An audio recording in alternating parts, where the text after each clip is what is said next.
49절로 64절 말씀 보겠습니다. 시편 119편 49절로 56절 말씀까지만 보죠. 하나님의 말씀 시편 119편 49절로 56절 말씀까지입니다. 자, 우리 한 목소리로 좀 시를 읽는다 생각을 하고요. 신앙송한다라고 생각을 하고 좀 한번 좀 읽어보면 어떨까 싶습니다. 아주 여러분들이 낼 수 있는 또 어떤 면에서 가장 섞을 수 있는 가장 큰 감정을 좀 한번 좀 섞어가지고 한번 해볼까요? 같이 읽습니다. 주의 종에게 하신 말씀을 기억하소서. 주께서 내게 소망을 가지게 하셨나이다. 이 말씀에 나의 고난 중에 위로라. 주의 말씀을 나를 살리셨기 때문이니이다. 교만한 자들이 나를 심히 조롱하였어도 나는 주의 법을 떠나지 아니하였나이다. 여호와여, 주의 옛 규례들을 내가 기억하고 스스로 위로하였나이다. 주의 율법을 버린 악인들로 말미암아 내가 맹렬한 분노에 사로잡혔나이다. 내가 나그네 된 집에서 주의 율례들이 나의 노래가 되었나이다. 여호와여, 내가 밤에 주의 이름을 기억하고 주의 법을 지켰나이다. 내 소유는 이것이니 곧 주의 법도를 지킨 것이니이다. 시편 119편 49절로 56절 말씀입니다. 오늘 매일 성경을 하신 분들은 이게 오늘 매일 성경 본문 말씀입니다. 5월달 들어서면서 제가 금요일 날에도 잠깐 나누었던 것 같은데 가정의 달이라 이렇게 얘기를 하잖아요. 근데 가정의 달이라고 얘기했을 때는 예를 들면 내일이 어린이날이고 8일이 어버이날이고 또 뭐 15일이 스승의 날이고 5월 20일이 성년의 날이고 뭐 또 청소년의 날인가 뭐 이런 날도 있는 걸로 알고 있어요. 그래서 뭐 우리가 가정 생활을 하는 또 가정과 관련되어져 있는 모든 기념일들이 어떤 면에서는 5월 달에 다 이렇게 섞여 있는 것 같아요.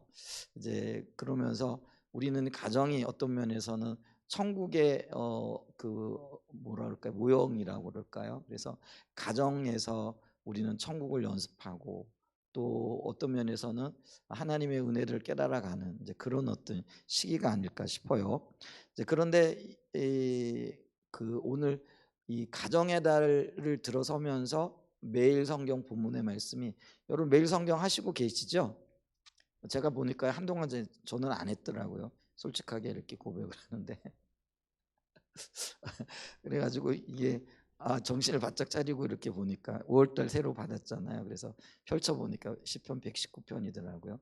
근데 시편이 지난 금요일 날도 말씀드렸지만은 우리 인생의 생로병사 뭐 희로애락 이 모든 것들을 하나님 앞에 맡기고 또 그런 것들을 겪어 나가면서 하나님의 도우심을 구하는 어떤 면에서는 애가고 어떤 면에서는 희망가고 어떤 면에서는 절규고 뭐 이런 어떤 여러 가지 인간의 표현들 감정들 이런 것들이 담겨져 있잖아요. 뭐 심지어는 자식에게 쫓겨가지고 죽을 위기에 처하기도 하고 또 어떤 때는 병이 너무 깊어가지고 죽을 위기에 처해 있는 경우도 있고 또 어떤 경우에는 사람에게 배신을 당해서 야 도저히 살아갈 수가 없다 분해서 못 살겠다 이런 어떤 감정들도 또 이런 사건들도 이렇게 솔직하게 담겨져 있고 이제 그런 와중에서 우리가 찾을 수 있는 유일한 안식처가 어디인가 이게 결국은 하나님의 품밖에 없다라는 이제 그런 고백을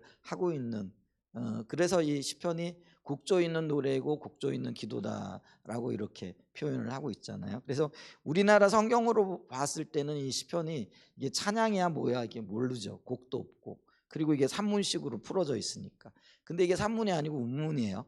그러니까 이제 노래 가사처럼 사실은 이 히브리어로 보게 되어지면 굉장히 절제되어져 있는 은혜들인 거, 노래들인 거예요. 그래서 우리 노래 가사가 굉장히 절제되어져 있잖아요. 그리고 그 한마디 말 속에 굉장히 여러 의미들이 함축이 되어져 있는 거잖아요. 저는 뭐 시를 별로 좋아하진 않지만은 옛날엔 유행가를 굉장히 좋아했어요. 근데 유행가도 일종의 노래 시잖아요. 근데 그 시에 어떤 면에서 보면은 특별히 뭐 트로트 같은 경우 뭐 다른 노래들도 마찬가지겠지만은 가사가 굉장히 함축적이고 압축적으로 이렇게 표현되어져 있잖아요. 이제 그래서 그런 어떤 것들을 보면서 이게 수백 가지 어떤 뭐 생각들을 할 수 있는 거죠. 네, 그런 가운데 그 수백 가지 표현들 한 단어 속에서의 수만 가지의 어떤 생각들을 할 수 있는 그런 그 의미들이 담겨져 있잖아요. 근데 이제 그런 표현들이 이 시편에 담겨져 있는 거죠. 근데 이게 노래로 돼 있다라는 거죠. 다만 요즘은 이게 3,000년이나 지난 그다 보니까 고문서죠. 그러다 보니까 이게 이 곡은 사라져 버리고 가사만 남아 있는데, 근데 이 가사의 의미를 살리려고 하다 보니까 이게 전부 다 산문으로 번역이 되어져 가지고요. 설명식으로 되어져 버려 있어요. 그래 가지고 어떤 면에서는 뭐 쉽게 접근을 할 수 있을지 모르지만, 어떤 면에서는 이 정확한 의미들을 온전히 다 깨닫지 못하는, 다 느끼지 못하는 이제 그런 어떤 부분도 있지 않는가 이렇게 싶어요. 근데 그중에서 시편 119편이 어떤 면에서 보게 되어지면은 시편의 백미라 이렇게 얘기할 수 있잖아요. 이게 백미라는 게 어떤 의미예요? 가장 뛰어난 어떤 부분이라, 그리고 가장 소중한 부분이라 이렇게 얘기를 할 수 있죠. 많은 분들이 시편 그러면은 뭘 생각하죠? 여호와는 나의 목자시니, 뭐 아니면은 뭐 또 시편 1편 시편 1장 1절이 뭐죠? 1편 1절이 시편 1편 1절이 뭐더라? 생각이 안 나네. 예? 복이 있는 자는 그건가요? 시편 1편 1절 좀 띄워줘 봐요.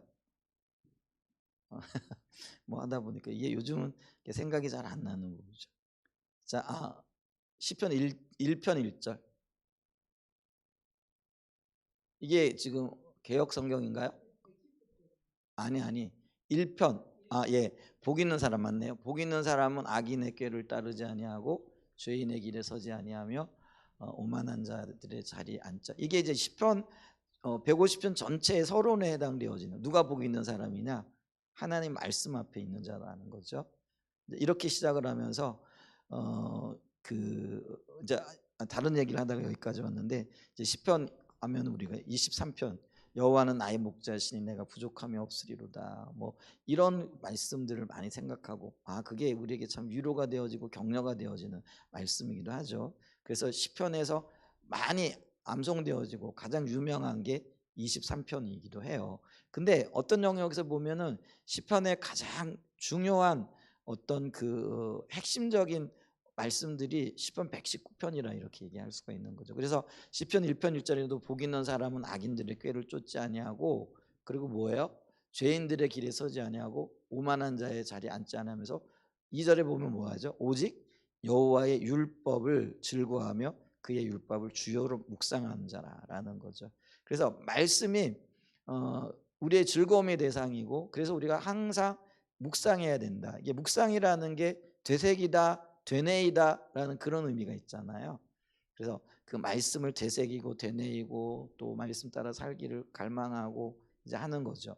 이제 그래서 이 시편 1편이 시편 전체의 서론이라고 얘기했을 때, 어떤 면에서는 우리의 길이 되고 우리의 생명에 되어지는 말씀의 중요성, 또 이 말씀을 따라 살아가는 자들의 복, 뭐 이런 것들을 의미한다라고 볼 수가 있잖아요.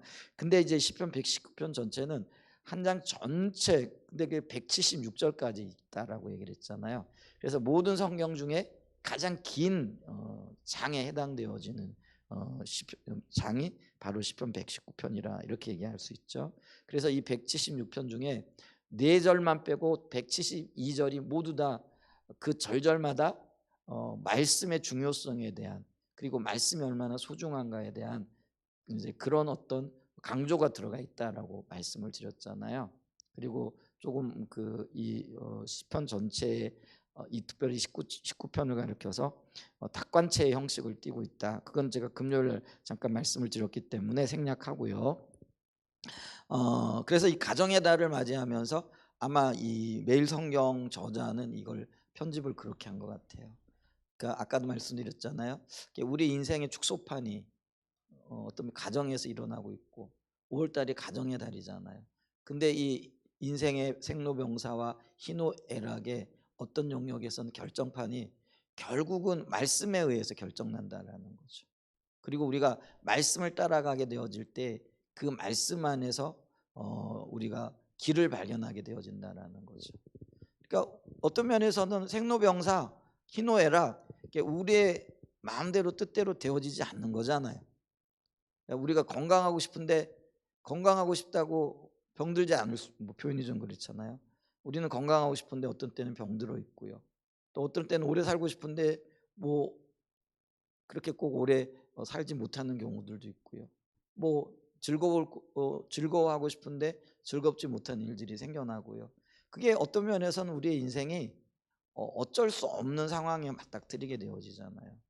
근데 그럴 때 우리는 이 문제를 어떻게 해결할까 몸부림치면서 해답을 찾죠. 근데 그 어디에도 해답이 없는 거죠. 근데 시편에서는요 그 해답이 말씀에 있다라고 이렇게 얘기를 하고 있거든요. 신약적인 개념에 보면은 말씀이 곧 로고스라는 거죠. 이 로고스라는 건 하나님 그분을 가리키는 거죠. 예수 그리스도 그분을 가리키는 거. 그래서 말씀이 다른 말로 얘기하면 우리에게 생명이 되어진다라는 거죠. 다른 말로 얘기하면 길이 되어지고 생로병사 희노애락의 그 무거운 짐 가운데 있는 우리들에게 소망이 되어지고 희망이 되어진다라는 거죠. 해답이 되어진다라는 것들을 강조하고 있다라는 거죠. 그런 의미에서 제가요, 그 5월달 들어서면서 이 그 매일 성경을 펴보고 시편 119편부터 시작을 하네. 근데 시편 119편이 176절까지 있잖아요. 그래서 시편 119편만 다뤄요. 어, 그래서 이게 어떤 편집자의 의도가 있는가 보다 제가 이렇게 보고 있어요. 그러니까 매일 성경을 편집한 분의 보는 거죠. 왜냐하면 시편을 다루면은 119편만 다룰 게 아니라 다 다뤄야 되잖아요. 너무 길기 때문에 그거를 뭐 잘라서 다룬다라고 해도 시편 119편은 분량이 뭐 한 열흘 정도 분량밖에 되어지지 않는 거니까 뭐 한 달을 다루든지 뭐 우리 두 달 분량이잖아요.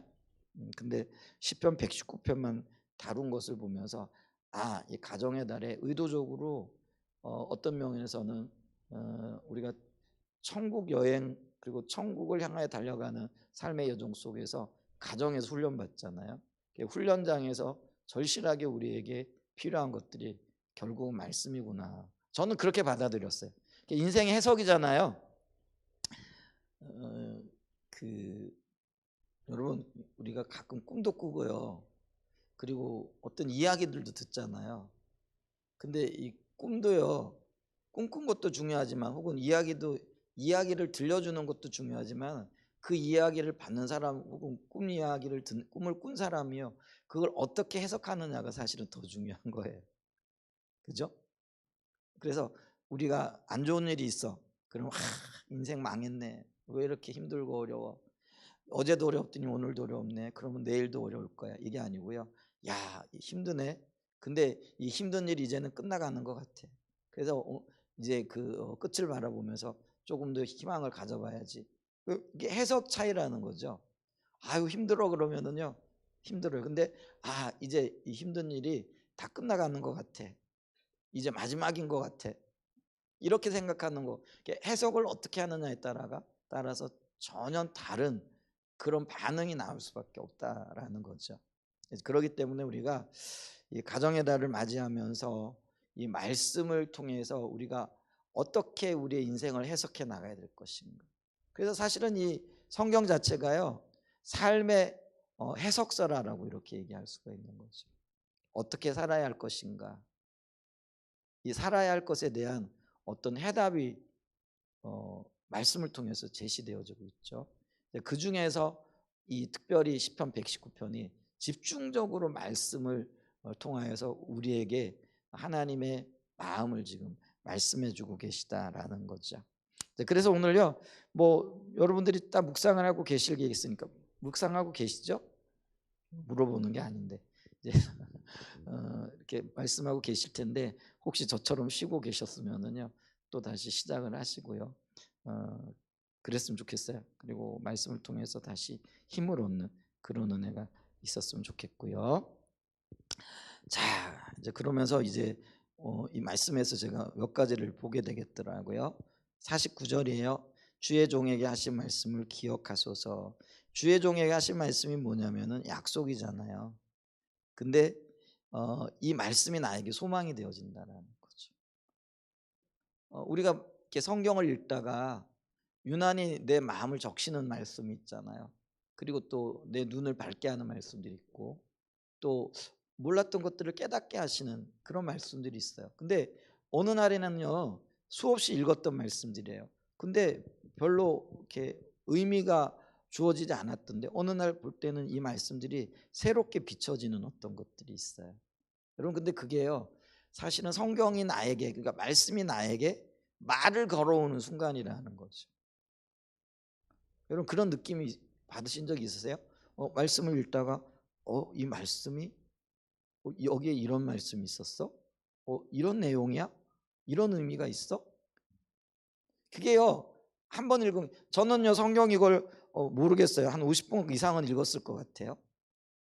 더 읽었지 않을까 싶기도 한데 근데 50번을 성경을 읽는데 전혀 깨닫지 못했던 것들 이런 것들이 어느 날 이렇게 쑥 올라오듯이 올라오는 어떤 것들이 있더라고요. 근데 그거는요 그 순간에 하나님이 나에게 말을 걸어오는 순간일 수도 있어요. 우리가 주님의 음성을 듣는 것과 관련되어져서 하나님 경험하는 삶에서는 여러 가지 방법을 이야기하잖아요. 수단들을 얘기하잖아요. 예를 들면은 아까 이제 성경 말씀을 읽을 때, 또 기도할 때, 또 성도들과 교제할 때, 혹은 심지어는 환경도요. 하나님이 우리에게 말씀해 오시는 순간이라는 거예요.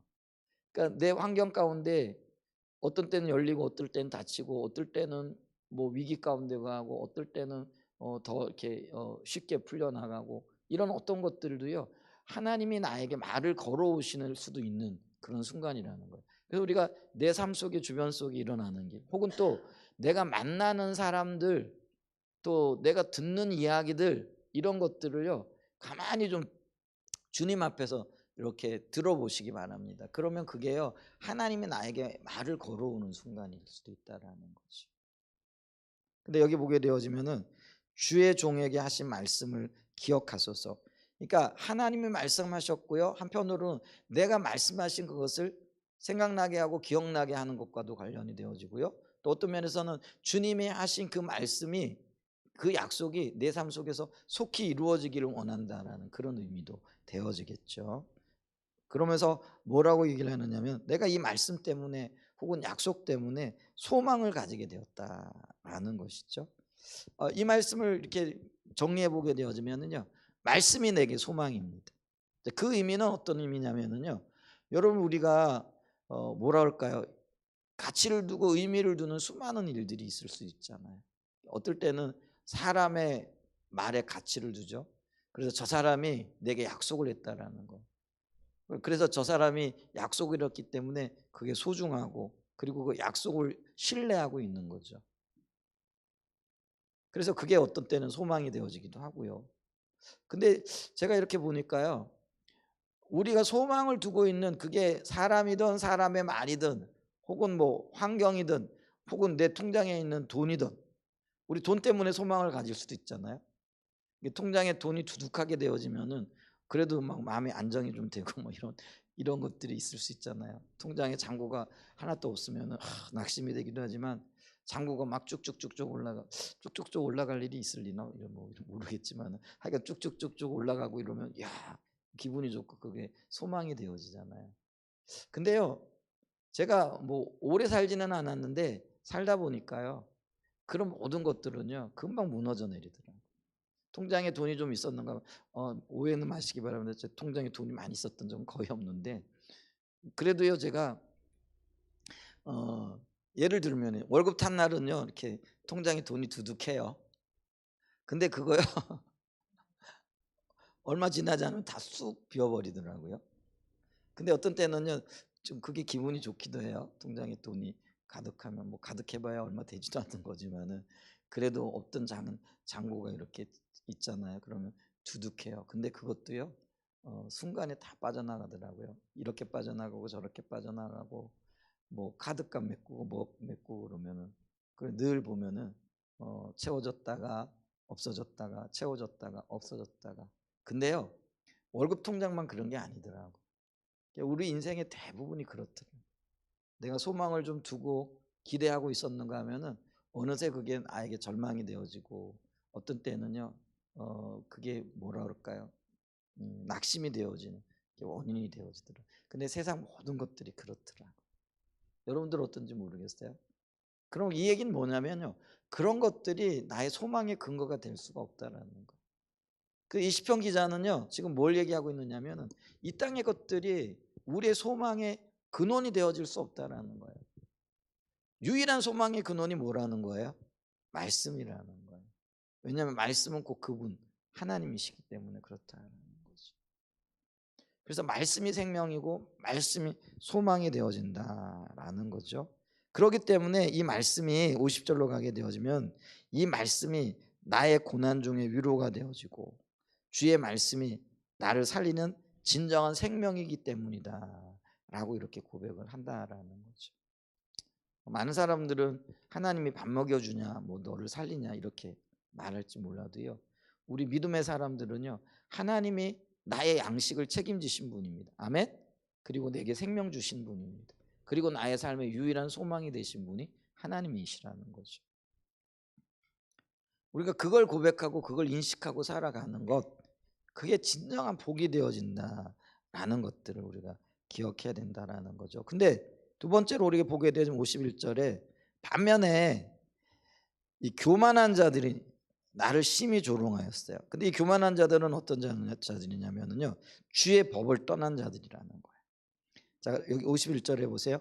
교만한 자들이 나를 심히 조롱하였어도 나는 주의 법을 떠나지 아니하였도다. 그래서 주의 법을 떠난 자들이 교만한 자들인데 왜 그들이 주의 법을 떠났느냐? 이 주의 법을 하나님의 말씀을 얘기를 하거든요. 근데 그들은 이렇게 주장하는 거예요. 우리가 말씀대로 살려고 했고 말씀을 따라가 봤더니 별거 아니더라 이렇게 얘기를 한다라는 거죠. 이제 그러면서 뭐라고 얘기를 하냐면 말씀이 내 생명이라고 얘기하고 있고 말씀이 내 소명이라고 얘기하고 있는 나를 향하여 심히 조롱하고 있다라는 거죠. 이걸 다른 말로 얘기하면은요, 믿음대로 살려고 애를 쓰고 또 믿음만을 가지고 한 걸음 한 발자국 나아가고 있는데 한때는 나도 믿어봤다 혹은 나도 말씀대로 살려고 애를 써봤다 근데 안 되더라 하고 포기한 사람들이 있더라는 거죠. 근데 그 사람들이 뭐라고 얘기를 하냐면 야 우리도 살아봤는데 안 돼, 근데 뭘 그걸 붙잡고 있어, 얼른 버려 뭐 이러면서 조롱하고 놀리고 있다라는 것들을 얘기를 하죠. 자 그러면서 우리가요 이 말씀을 보면서 어, 그 주의 법을 떠났다라는 것, 한때는 어떤 면에서는 나도 믿음이 있었다 말씀대로 살아봤다 혹은 뭐 그 기준대로 살기를 믿음을 교회를 다녔다 뭐 이런 어떤 말을 하는 사람들이 있더라라는 것이죠. 근데 그들이 왜 법을 떠났을까?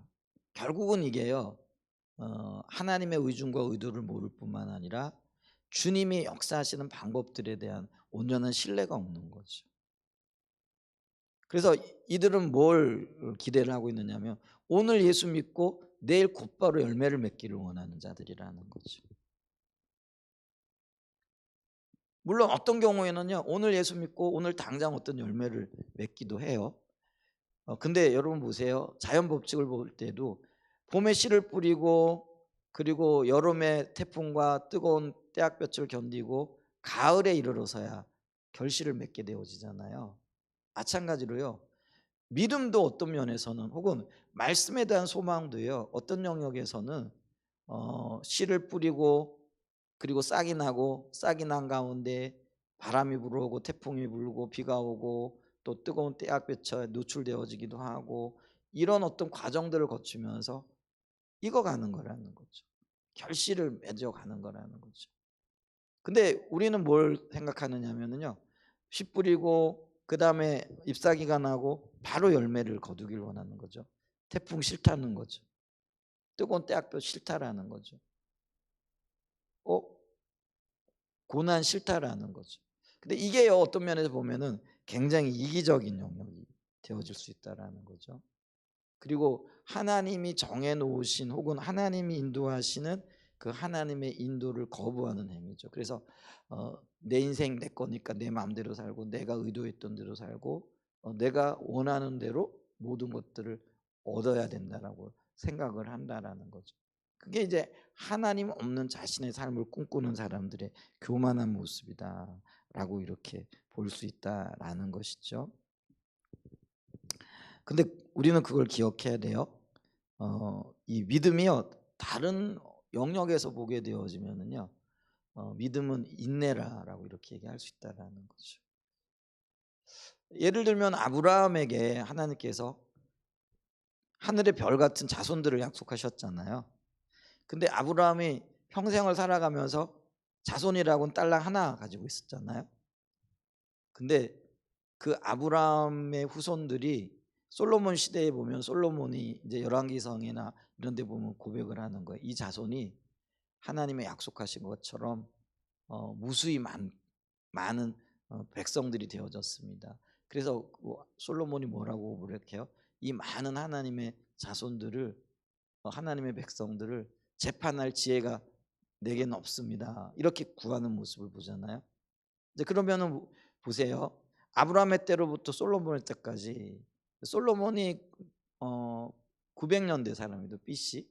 그다음에 이 아브라함은 우리는 BC 한 2400년, 그러니까 1300년 400년 시차가 있는 거죠. 근데 이게 우리 인간의 눈으로 보면 1300년씩이나, 근데 하나님의 눈을 보면 하나님은 과거와 현재와 미래가 없는 분이잖아요. 그러니까 영원한 현재죠. 제가 가끔 얘기하잖아요. 제가 여기 이렇게 내려다봐요. 그러면 여기 개미 한 마리 있고, 여기 개미 한 마리 있고, 여기 개미 한 마리가 있어요. 그러니까 열심히 이렇게 기어가고 있어요. 근데 기어가는 개미 입장에서는요, 어, 가야 할 길이 굉장히 까마득하겠죠. 보이지도 않겠죠. 근데 지금 내가 내려보고 있는 입장에선 이게 여기 다 보이죠. 그게요, 하나님과 우리가 다른 점이에요. 우리는 미래도 모르고 또 어떤 면에서는 당장 한 치 앞을 모르는 거죠. 그러니까 늘 어떤 면에서는 조마조마 혹은 조급하게 살아가고 있는 거죠. 근데 하나님은 우리의 인생뿐만 아니라 우리의 과거와 현재와 미래를 모두 다 보고 계신다라는 거죠. 영원한 현재라는 거죠. 그러니까 우리는 1400년이나 걸렸어? 이러지만 하나님께서는요, 그런 시간 개념이 하나님 앞에서는 무의미한 거죠. 그런 어떤 관점에 봤을 때 하나님은요, 하나님의 일을 하나님의 때에 하나님의 방법으로 이루어가고 계시다라는 거죠. 이제 그렇기 때문에요, 우리가 이 하나님의 때, 하나님의 방법, 하나님의 역사를 기다리는 게 굉장히 중요합니다. 근데 많은 경우에 그걸 못 기다려요. 그리고 자신의 수단과 자신의 방법을 동원하려고 하는 거죠. 그게 교만한 자들이라는 거죠. 이제 그러면서 그런 조급증 때문에 우리가 말씀을 기다리고 말씀을 믿으며 말씀대로 살아봤지만은 그거 안 되더라. 그러면서 말씀을 소망 삼고 기다리고 있는 사람, 그런 사람들을 향하여 심히 조롱하는 이제 그런 뭐라 그럴까요? 행위들을 하고 있다라는 것이죠. 근데 우리는 기억해야 됩니다. 하나님의 말씀은 살아 있어서 운동력이 있어. 좌우의 날성검 같이 우리의 모든 생명과 우리의 모든 삶을 주관하고 계시다라는 거예요. 아멘. 그래서 이거를 우리가 기억할 수 있어야 됩니다. 그렇기 때문에 다시 돌아가게 되어지면은 이 말씀이 고난 중에, 그러니까 고난 중에 대부분의 사람들이 말씀을 떠나게 되어진다는 거죠. 그런데 이 말씀을 붙잡고 소망 삼는 자는 고난 중에 오히려 위로를 받게 되어지고, 고난 중에 주님의 말씀을 기다림으로 나를 살리시는 하나님의 은혜를 보게 되어지는 역사들이 있다라는 것들을 기억할 수 있기를 축복합니다. 그래서 이 교만한 자들의 심한 조롱을 이길 수 있는 방법이 뭐냐면 52절에 여호와여 주의 옛 규례들을 내가 기억하고 스스로 위로하였는, 옛 규례들, 이것도 하나님의 말씀을 얘기해요. 주님께서 이미 허락하시고 주신 약속들을 얘기를 하는 거예요. 그리고 이 약속들을 내가 스스로 기억했다, 떠올렸다라는 거예요. 그리고 내가 이 약속의 말씀을 굳건하게 붙잡겠다고 어떤 다짐을 하는 거죠. 그럴 때 이 말씀이 나를 위로하고요, 내가 그 말씀을 따라 살아갈 수 있는 힘을 얻게 되어진다라는 거죠. 여러분, 때로 우리가 인생을 살아갈 때 낙심의 때가 있더라고요. 그 누구나 겪을 수 있는 거예요. 근데 낙심되어지는 게 문제가 아니라 낙심할 때 약속의 말씀을 붙잡고 얼마만큼 빨리 일어나는가, 어, 일어나고 있는가, 이게 훨씬 더 어떤 면에 중요한 문제라는 거죠. 그래서 우리가 주님께로부터는 약속이 있는가, 또 하나님께서 우리에게 주신 내 마음을 설레게 했고 또 내 삶 가운데 개입하셨던 하나님의 그 약속들이 있는가, 이게 굉장히 중요하다라는 거죠. 그다음에 이제 53절에 좀 가게 되어지면은 우리가 좀 세 번째로 살펴볼 수 있는 게 있는데, 그게 뭐냐면 주의 율법을 버린 악인들로 말미암아 내가 맹렬한 분노에 사로잡혔나이다. 내가 나그네 된 집에서 주의 율례들이 나의 노래가 되어졌느냐. 주의 말씀이 때로는 내게 분노를 일으키기도 하고요, 때로는 나를 하여금 노래하기도 한다라는 거죠. 분노를 일으키는 경우는 어떤 경우냐면은 내가 말씀대로 살기를 다짐하고 말씀대로 살기를 원하는데 살지 못하고 있는 것. 이제 그럴 때 어때요? 내 스스로 이렇게 자책이 들기도 하고, 또 뭐 여기서 분노라고 얘기를 하는 의로운 분노일 수도 있겠죠. 야, 내가 주님 뜻대로 살고 싶은데 왜 안 되는 거야? 여러분, 이런 어떤 분노들 가져보신 적 있으세요? 나는 주님의 뜻 가운데 주님의 인도하심을 따라 살고 싶은데 왜 도대체 안 되는 거야? 이러면서 고민하면서 어떨 때는 그것 때문에 금식하기도 하고 어떨 때는 그것 때문에 매달려 보기도 하고. 제가 요즘 어, 제가 금식을 젊었을 땐 좀 꽤 했던 것 같아요. 자주 했던 것 같은데 가만히 돌아보니까 언제 금식했지? 제가 이 생각이 들더라고요. 금식을 위한 금식은 물론 아니죠. 하나님 뜻을 찾아가고 또 주님과의 어떤 친밀함을 구하고, 그러기 위해서 좋아하는 음식을 끊고 하나님께 집중하기 위해. 근데 사실요, 금식하면서 하나님 앞에 집중하기는 쉽지 않아요. 근데 그 어떤 중심이 주님 앞에 드려지는 게 굉장히 중요하잖아요. 근데 어느 순간에 어젠가 그젠가 이렇게 앉아 있는데, 야, 내가 금식을 좀 해야 되는데 언제 금식을 했지? 이 생각이 들더라고요. 그래서 지금 당장 금식한다는 얘기는 아니고요, 마음에 좀 부담이 있는 거예요. 꽤 됐더라고요. 근데 이제 예전에는 금식할 때 주로 이제 뭐 행사들이 있을 때, 이렇게 예를 들면 수련회 앞두고 있다든지 아니면 부흥회 앞두고 있다든지 아니면 뭐 해야 할 어떤 이런 것도 있을 때 주님 부흥회 때 은혜 부어 주세요, 혹은 뭐 또 수련회 할 때 아이들 정말 은혜 받을 수 있도록 해서, 그러니까 어떤 그 일과 관련되어져 가지고요, 하나님 앞에 뭐라 그럴까요, 좀 이렇게 하면 하나님께서 은혜를 베푸셔서 또 행사를 좀 잘 치룰 수 있을까 뭐 하는 이제 그런 어떤 그런 게 굉장히 앞섰더라고요. 근데 이제 어떤 신앙적인 정리가 조금 되어지면서 주님을 알기를 원하고 또 주님 뜻 가운데 가기를 원한 이제 그런 금식을 가끔씩 하긴 했는데, 그거는 별로 많지 않은 것 같더라고요.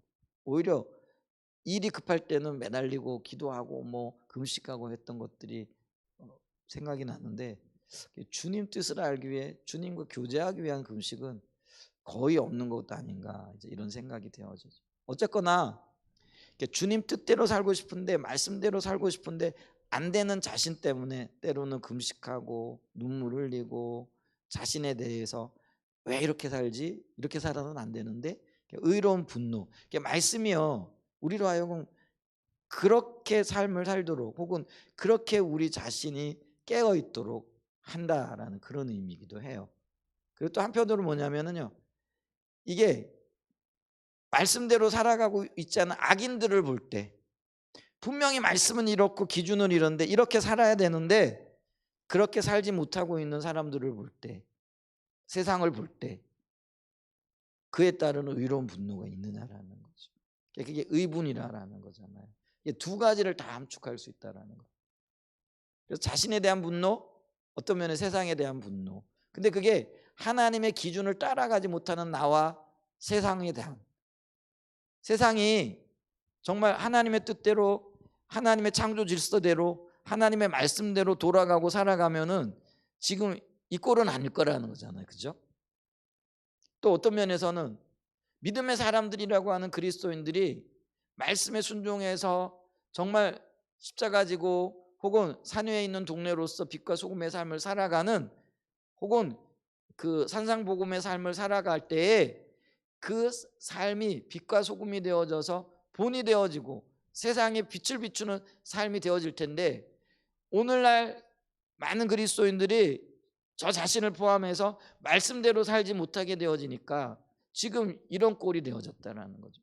근데 이런 꼴이 되어진 세상을 바라보면서 말씀대로 살지 못하는 세상을 향한 의로운 분노가 일어나게끔 되어 있다라는, 내가 정말 말씀대로 살고 몸부림치고 또 말씀대로 살아가려고 하는 그런 어떤 시도들을 하고 있다라면요, 말씀대로 살지 못하는 그런 세상 때문에 뭐라는 거죠?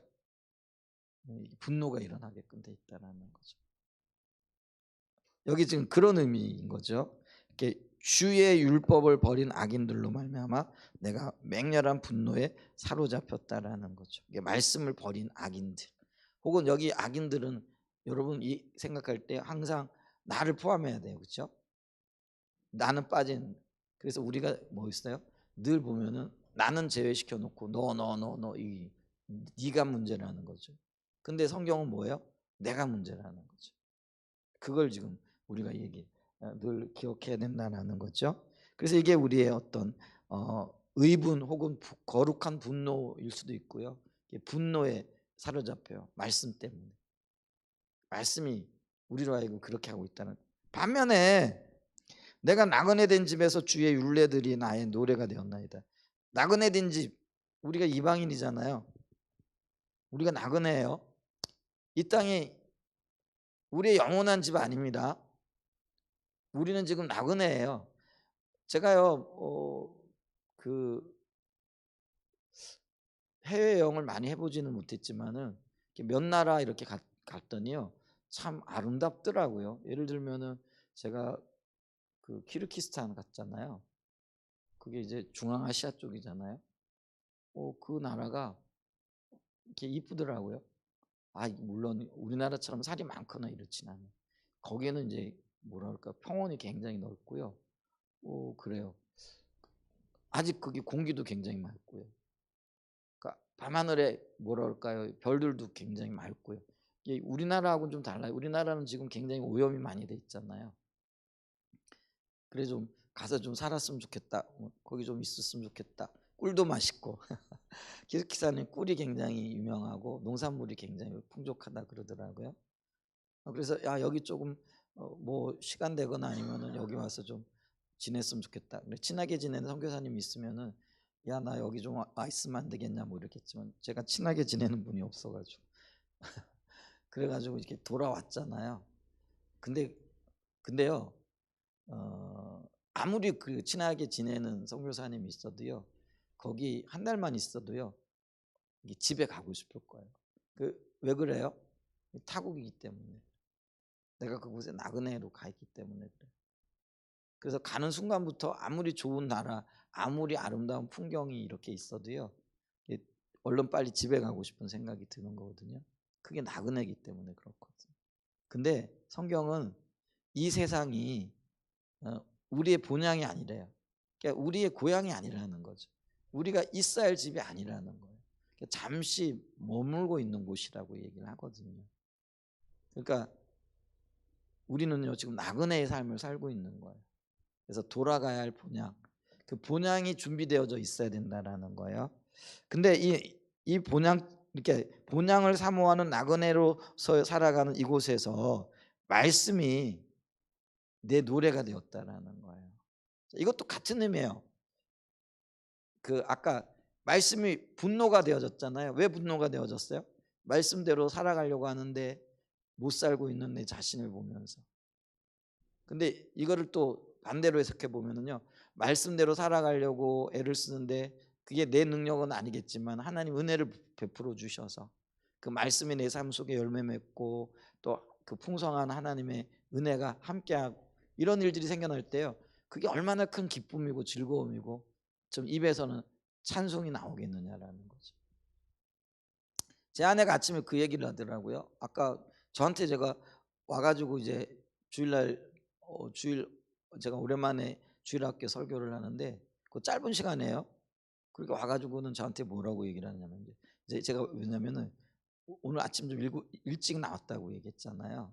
왜냐면 이제 도영이가 오늘 이제 교회를 못 나온다 이렇게 했기 때문에 이제 평상시 같으면 도영이를 8시 반에 픽업을 해가지고 오기 때문에 일찍 나오고 싶어도 못 나오잖아요.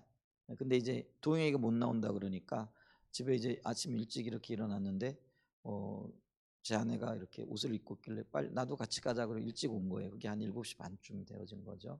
그러니까 평상시보다는 조금 일찍 온 거죠. 그래서 제가 이제 목양실에서 말씀 준비하고 뭐 이러다가 내려왔으니까 그 텀이 한 1시간 반쯤 되는 거예요. 9시쯤에 내려왔으니까. 근데 그 순간에 와가지고요 뭐라고 얘기를 하냐면은 하나님이 놀라운 걸 깨닫게 하셨다 그러더라고요. 그래서 제가 이렇게 놀라가지고 쳐다보니까 뭐 지난 3년 동안에 뭐 아까 그 얘기했던 그거를 얘기를 하는데 뭐 이걸 이제 깨달았나? 뭐 그걸 왜 나도 수없이 생각하고 수없이 얘기했던 건데 이제 근데 본인은 물론 그걸 알고 있었는데 그게 아침에 기도하는 가운데 새롭게 깨달아지고 약속이 이루어진 것들이 있는 거예요. 그랬더니 얼굴이 폈더라고요. 그래가지고 그 짧은 시간에 저한테 와가지고 간증한다고 막 이렇게 몇 마디 뭐 얘기를 하고 이렇게 하더라고요. 그게요 말씀이 내 삶에 적용되고 이루어지고 그게 보여지고 깨달아질 때 느끼는 즐거움이고 기쁨이에요. 여러분 우리가요 말씀이 내 삶 가운데 적용이 되어지고 하나님이 내 기도에 응답하셨고 또 하나님의 어떤 약속들이 내 삶에 이루어진 것들이 나타나고 보여지고 깨달아질 때 그 즐거움과 기쁨은요 이루 말할 수 없는 거예요. 그게 노래가 되어지는 거라는 거예요. 또 반면에 나뿐만 아니라 그러니까 목사인 입장에서는요 교회 성도들이 말씀에 순종해서 살아가고 말씀에 순종해서 살아갈 그때 그 삶을 통해 맺게 되어진 열매들이 있잖아요. 이런 것들을 보면서 본인에게도 노래가 되어지지만 내게도 찬양이 되어지는 거예요. 그러니까 다른 말로 얘기하면 여러분들의 지체들과 이웃들 그러니까 주님을 믿는 우리 같은 형제 자매들이 주님과 동행하는 삶 가운데서 약속이 성취되어지고 말씀이 이루어지는 그걸 볼 때 여러분 그 즐거움이 얼마나 크고 놀랍겠느냐라는 거. 그래서 말씀이요 때로는 분노가 되어지기도 하고요. 말씀이 때로는 나의 엄청난 즐거움과 기쁨과 노래가 되어지기도 한다라는 거죠.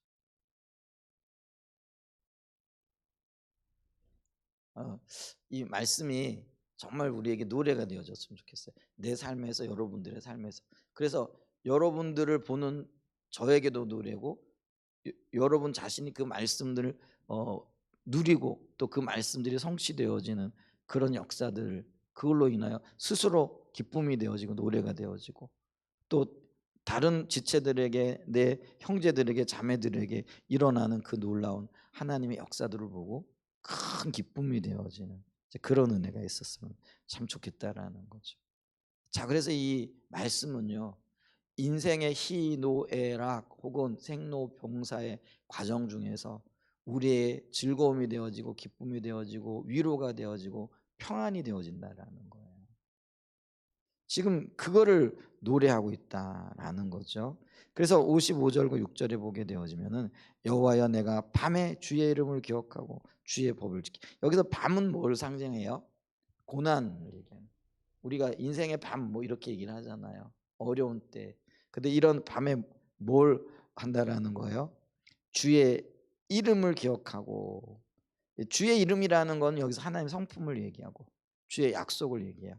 그거를 기억하고 그 다음에 뭐예요? 주의 말씀을 지켰나이다. 왜요?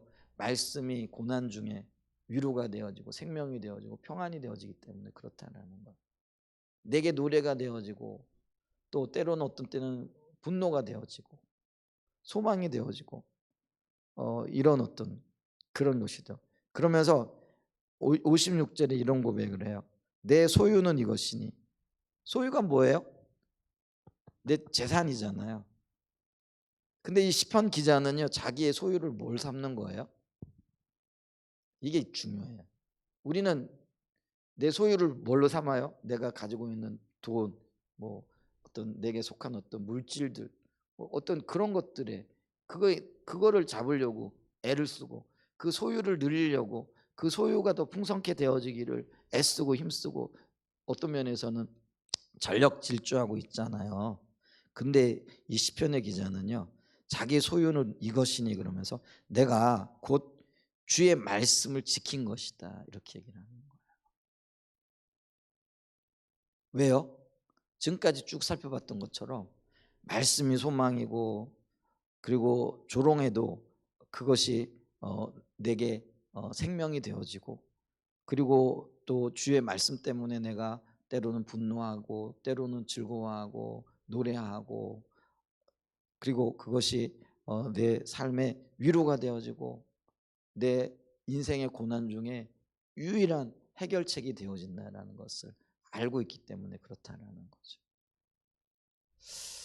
가정의 달, 뭐 자꾸 가정의 달 얘기를 하는데, 근데 왜 가정의 달을 자꾸 얘기하느냐면 그게 우리의 인생의 축소판, 편에서 뭐 12달로 펼쳐진다라고 한다면은 5월 달이 이제 그런 달이라는 거죠.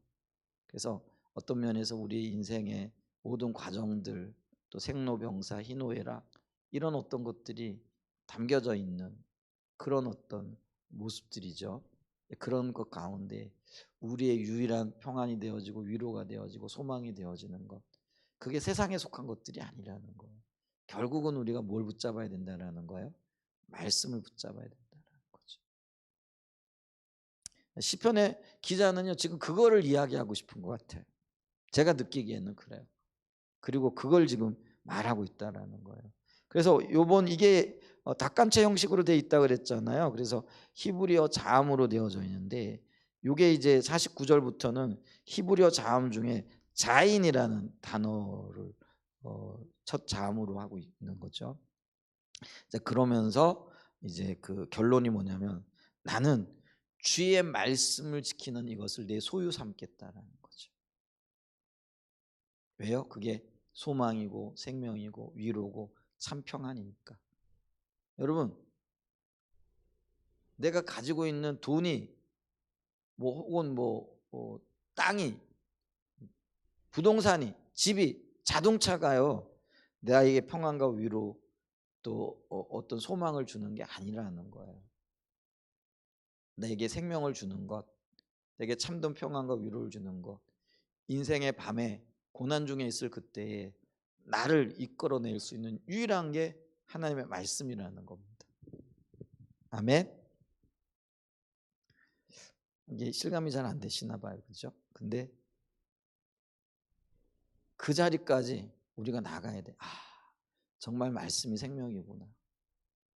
이런 고백이 저절로 나올 수 있는 그 자리까지 우리가 나가야 되고요. 그렇게 주님을 경험하고 또 그렇게 주님과 동행하는 삶을 살아야 될 줄 믿습니다.